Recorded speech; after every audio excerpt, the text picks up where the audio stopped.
Your Faith is Your Fortune by Neville Goddard. Let me ask you something. How many times in your life have you replayed a bad moment in your head, that conversation that went wrong, that moment you wish had gone differently, that day that just didn't go well? Neville Goddard gave a technique in this book that he called the pruning shears of revision, like a gardener cutting away old dead branches so new ones can grow. You can revise your day at night, the way you wished it had happened. This isn't just a technique, this is a way of reshaping your future reality. Welcome to Story Reads, and today we're breaking down Neville Goddard's book, Your Faith is Your Fortune. Let's get into it. This book came out in 1941. Neville's second book. In At Your Command, he laid the foundation. Consciousness is reality. I am is your most powerful command. In your faith is your fortune. Neville goes further. He makes a statement in this book that sounds simple at first. Assumptions harden into facts. What you assume becomes fact. But this statement is not as simple as it sounds. To really understand it, we first need to understand what Neville means by faith, because the title of this book is Your Faith is Your Fortune. And Neville's definition of faith is very different from what we normally think. We usually think of faith as hope. Maybe it'll work out. God will take care of it. One day it'll happen. Neville says this is not faith. This is a wish. There is a big difference between faith and a wish. A wish carries an underlying feeling of don't have, wish I had. Faith carries an underlying feeling of have, already have. Neville reinterprets a very famous line from Scripture in his own way. Faith is the substance of things hoped for. He says pay attention to the word substance. Substance means something real, tangible, something that exists. Faith is not some abstract feeling. Faith is a substance, an inner reality that is just as real as anything physical outside of you. When you genuinely feel inside that your desire is already fulfilled, already real, already existing, that feeling is faith, and that feeling is your fortune. That's why this book is called Your Faith is Your Fortune. Now to the central and most revolutionary teaching of this book. Assumptions harden into facts. Neville establishes very clearly in this book that whatever your consciousness assumes, whatever it deeply accepts, eventually hardens into outer reality. Harden, like wet cement. While it's fresh, you can shape it, but once it sets, it becomes solid, rock hard. Your inner assumptions work exactly like this. When an assumption is new, just formed, you can change it. But when that assumption is repeated again and again, day after day, week after week, year after year, that assumption hardens. And that hardened assumption becomes your outer reality. Let me make this real with an example. Say, a child is repeatedly told growing up, you're not good at studies, you don't have it in you. At first, this was just a comment, an observation. But when the child heard it again and again, when he started assuming it, when it became his identity, that assumption hardened, and his entire academic journey was built around that hardened assumption. He attracted behavior from teachers that confirmed it. His results in exams confirmed it. Nobody did this deliberately. This was the law. The assumption hardened, it became fact. But Neville doesn't stop there. He says if an assumption can harden into a fact, then a new assumption can also be introduced, and it too can harden into a new fact. This is the heart of this entire book. You can deliberately change your assumptions, and when assumptions change, facts change. Now to the technique that makes this book different from every other book Neville wrote. The Pruning Shears of Revision. This is the most original and most powerful concept in this entire book. Pruning shears are the cutting tool a gardener uses to remove old, dead branches. Revision means looking again. Rewriting. Neville says every day there are moments that didn't go well. A conversation that didn't go the way it should have. A reaction you wish you hadn't had. a situation that was uncomfortable, some bad news. Most people carry these moments with them. They replay them, then replay them again, then again. They talk to someone about them, complain, vent. And every time they replay it, they're planting that negative experience deeper into the subconscious. And the subconscious produces more of the same. Neville says there's only one way to break this cycle: the pruning shears of revision. Every night before sleep, take every moment from the day that didn't go well and revise it in your imagination. How do you revise it? Imagine that moment again, but this time the way you wished it had happened, that conversation that went badly. Imagine it as warm and respectful. That uncomfortable situation, imagine it as smooth and peaceful. That bad news, imagine it as good news.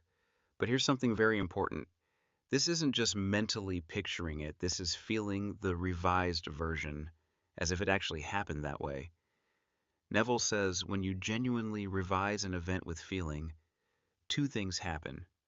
First, you change the emotional charge of that event, the negativity that was about to be planted in your subconscious. It no longer exists. Second, the revised version's emotional charge gets planted instead, and the subconscious carries that forward. This is possible because the subconscious has no past, present, or future. What you feel right now is real to the subconscious.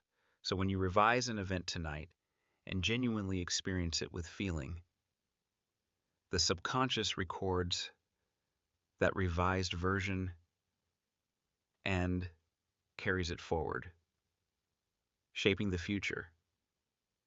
Neville gives this technique a powerful name: the pruning shears of revision. Like a gardener cutting old branches so new, healthy ones can grow.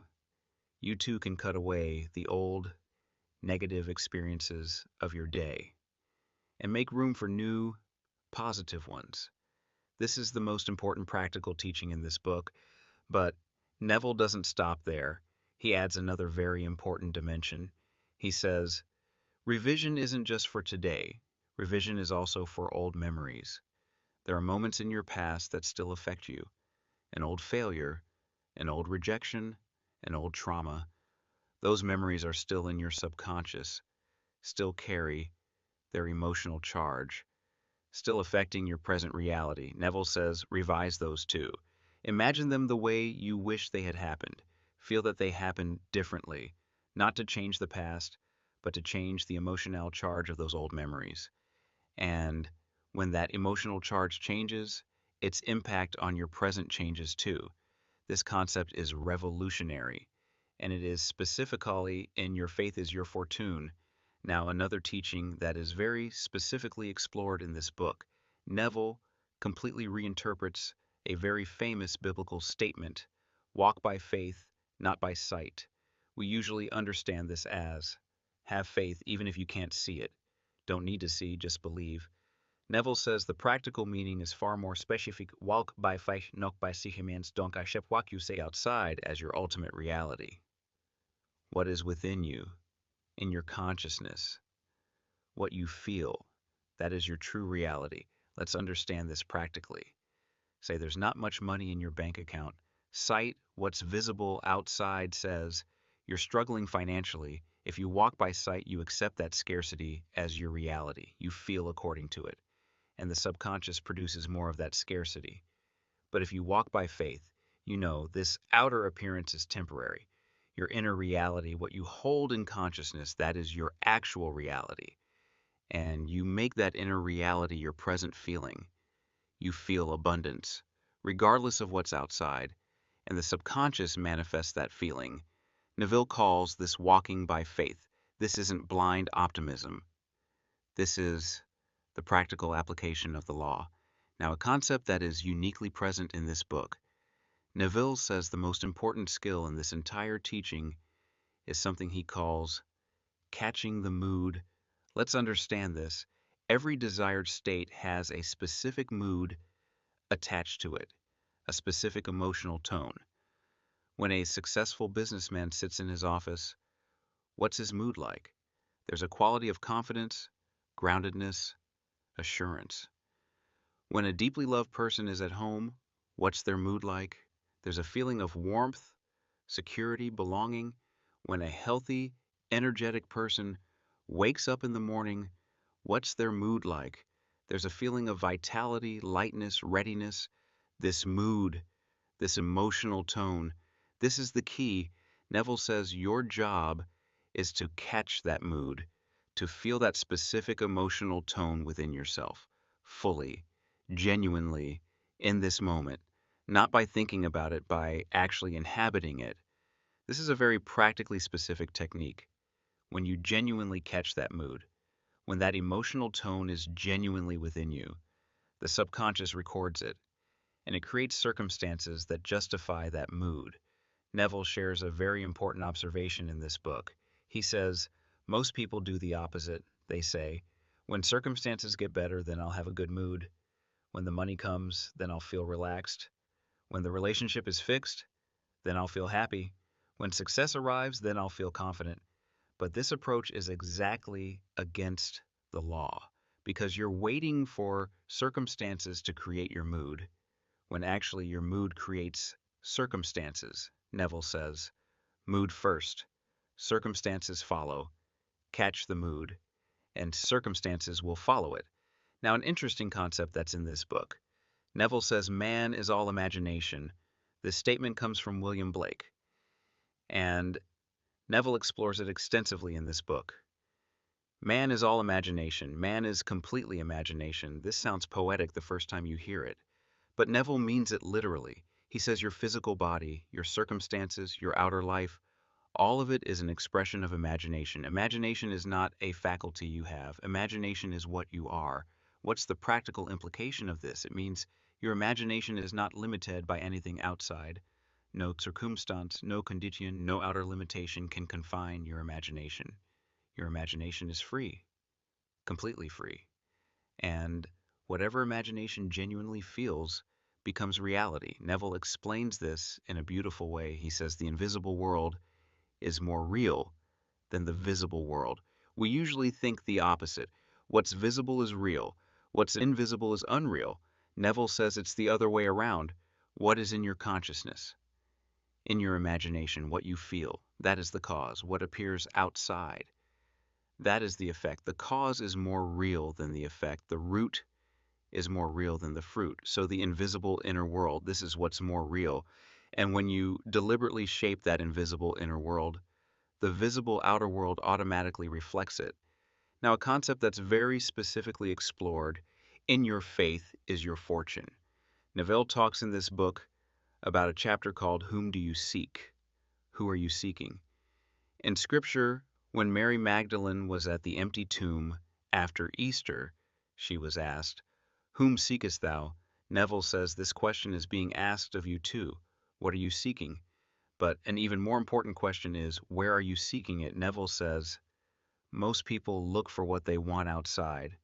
A better job is out there. A better relationship is out there. Health is out there. Peace is out there. And they keep searching for these things in the outer world. Neville says, this is the wrong direction.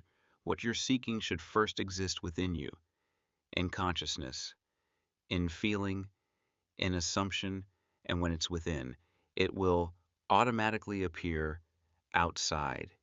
Seeking ends when you find within what you were looking for without. Now, a very practically important teaching. Neville talks in this book about thinking fourth dimensionally. What does this mean? We normally think three-dimensionally, meaning I'm here right now, I need to get there, how will I get there? Third dimensional thinking is when we look from our current position and plan toward the future. Fourth dimensional thinking is different.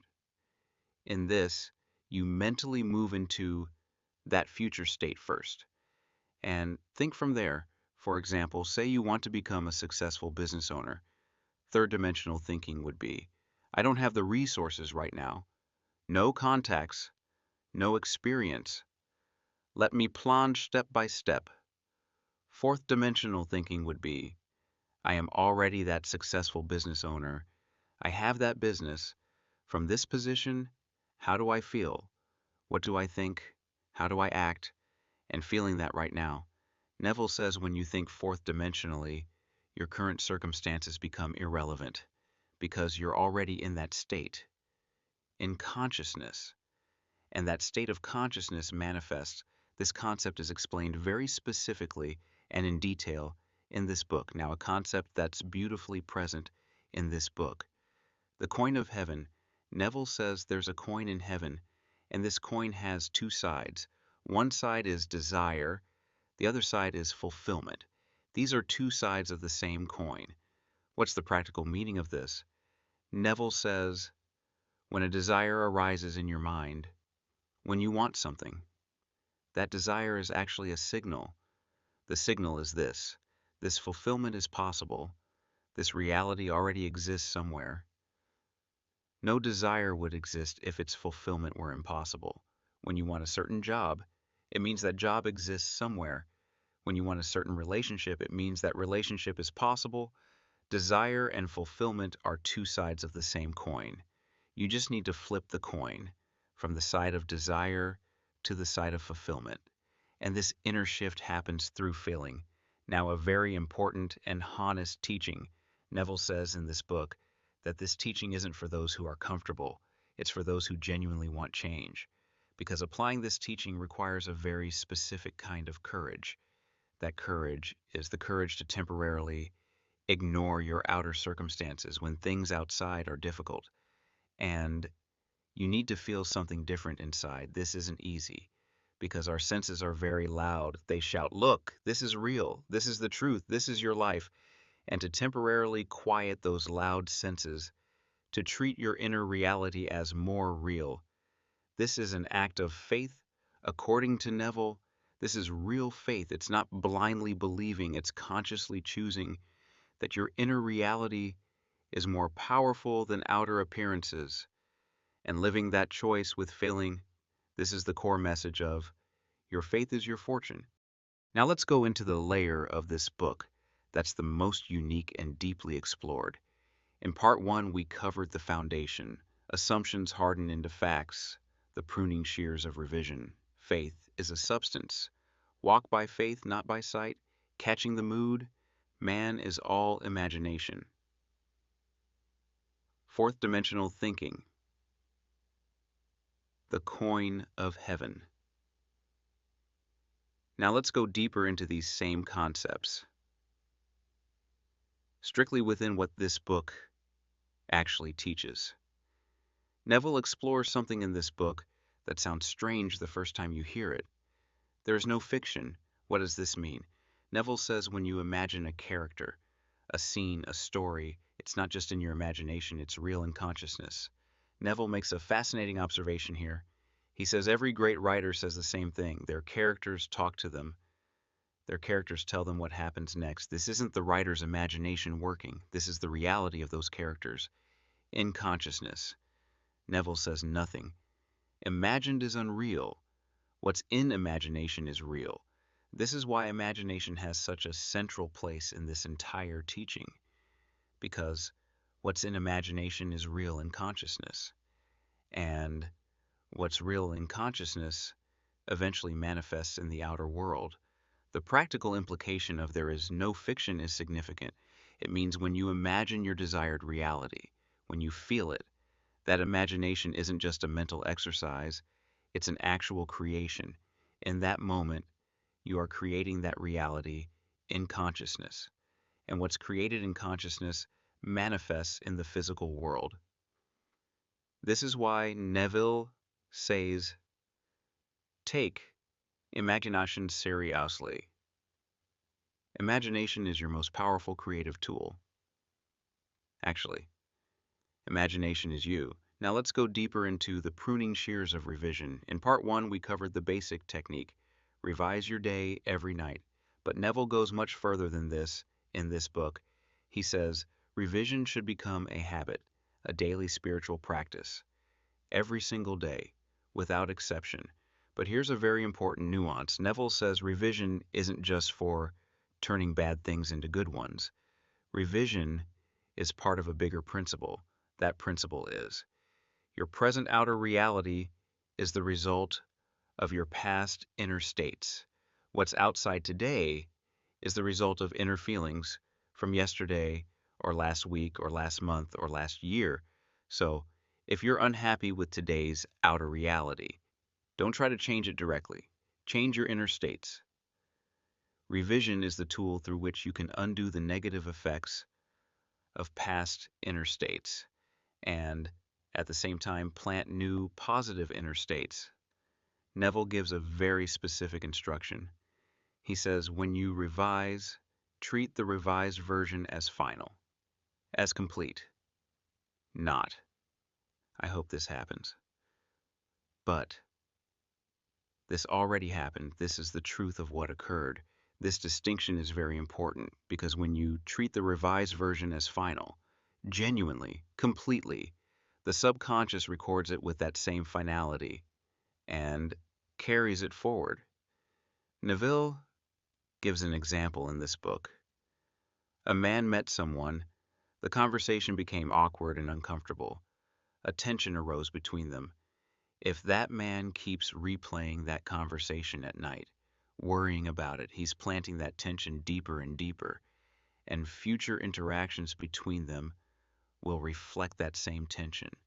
But if at night he revises that conversation, imagines it happened warmly and lovingly, a genuine connection occurred, feels that warmth, and treats it as final, then the next time he meets that person, the energy between them will genuinely be different because the subconscious recorded the revised version and carried it forward.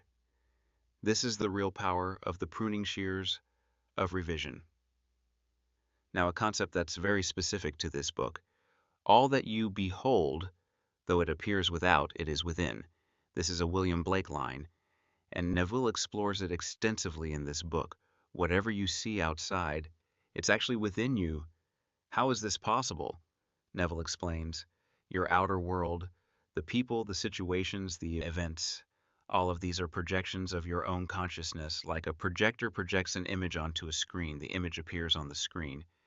But the source is inside the projector. Your outer world is that screen, and your consciousness is that projector. All that you behold without, it is within. What's the practical implication of this? It means if there's something in your outer world you don't like, don't try to change it directly. You can't change the image on the screen by hand.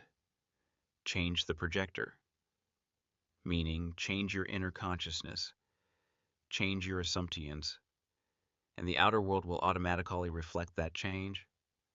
Neville uses this concept very consistently throughout this book. Every problem solution, every single time, is an inner consciousness, not outside. Now, a teaching that's very specifically explored in Your Faith is Your Fortune, Neville talks about dreams and consciousness. He says dreams are very important because dreams are a state of consciousness where the outer world is temporarily absent. When you're in a dream, there are no outer limitations. You can fly, you can be anywhere, anything is possible. Neville says this is because in the dream state, consciousness is in its original freedom. The limitations we accept in waking life, those limitations don't exist in dreams. Neville gives a very interesting instruction. He says, before sleep, feel your desired reality so vividly and genuinely that this feeling continues into your dreams. When the feeling of your desired reality enters your dreams, the imprint in the subconscious becomes even deeper. Because in the dream state, consciousness is direct, unfiltered. This concept is specific to Your Faith is Your Fortune. Now, a very important teaching that runs through this entire book like a thread. Neville talks about faith and works. Scripture says, faith without works is dead. Neville interprets this in this way. Faith means inner feeling, inner assumption, the state in consciousness that takes the desired reality as already real. Works means acting in alignment with that faith. But pay attention here. Works doesn't mean outer effort. Works means staying consistent with your inner faith, even in your outer actions. Meaning, if you feel abundance, don't act out of scarcity in your actions. If you feel health, reflect that health in your actions too. Alignment between inner and outer. This is faith with works. And this alignment is what accelerates manifestation. Now, a concept that's very specifically and uniquely present in this book. Neville says prayer is not beseeching a God who is outside. Prayer is imagining. Prayer is not asking. Prayer is imagining. In this book, Neville defines prayer this way. Prayer is the act of deliberately placing your consciousness in the state of the desired reality. This is not asking someone for something. This is placing yourself in that state. Neville gives a very specific example. Say you want to pray for someone. Someone is sick. You want to pray for them. Conventional prayer would be, ask God, please heal them. Neville's prayer would be, imagine that person as healthy and vibrant. See them as completely well. Genuinely feel that healthy version. This is actual prayer for them because you're creating an inner reality for them. And inner reality shapes outer reality. This concept is very specifically explored in Your Faith is Your Fortune. Now, a teaching that's very practically important. Neville shares a very honest observation in this book. He says most people, when they hear this teaching, understand it intellectually. They say, yes, this makes sense. Consciousness creates reality, inner state matters. But when something challenging happens in their outer life, they immediately forget that understanding and they start reacting according to outer circumstances. Neville says this happens because intellectual understanding and genuine faith are different things. Intellectual understanding lives in the head. Genuine faith lives in the body, in feeling, in being. There's only one way to bridge this gap. Practice, daily, consistent, even when it's hard, especially when it's hard. Revision every night, catching the mood every moment, treating inner reality as more real than outer appearances in every situation. This is a spiritual discipline. And through this discipline, genuine faith develops. Now, a concept that closes this book. Neville says, what you deeply assume becomes your fortune. Fortune, meaning your destiny, your fate. But this isn't some fixed fate. This is a destiny you choose, the assumptions you hold, the faith you carry, the inner reality you create. That becomes your fortune. This is why this book is called Your Faith is Your Fortune. Faith is a feeling, the substance of things hoped for. And that feeling, that faith, that is your fortune. Your destiny is in your hands, in your assumptions, in your inner states, in your imagination. Neville says exactly this in this book. Man is all imagination, and imagination is God, and God is within you. So ultimately, your fortune is within you. It always was. You just had to consciously choose it. And today, you've learned how to make that choice. So here's everything this book comes down to. Assumptions harden into facts. The inner state changes first, the outer follows. The pruning shears of revision every night. Revise both today's events and old past memories. Treat the revised version as final. Faith is a substance. The feeling of already having. Walk by faith, not by sight. Have the courage to temporarily ignore outer appearances. Catch the mood. Feel the specific emotional tone of the desired state. There is no fiction. What's in imagination is real in consciousness. All that you behold without, it is within. The outer world is a projection of inner consciousness. Prayer is imaginatively feeling the desired reality in inner consciousness. Faith with works, alignment between inner and outer, carry your desired reality into your dreams too. The gap between intellectual understanding and genuine faith is bridged through practice. And ultimately, your faith is your fortune. Your faith, your assumptions, your inner states, that is your fortune.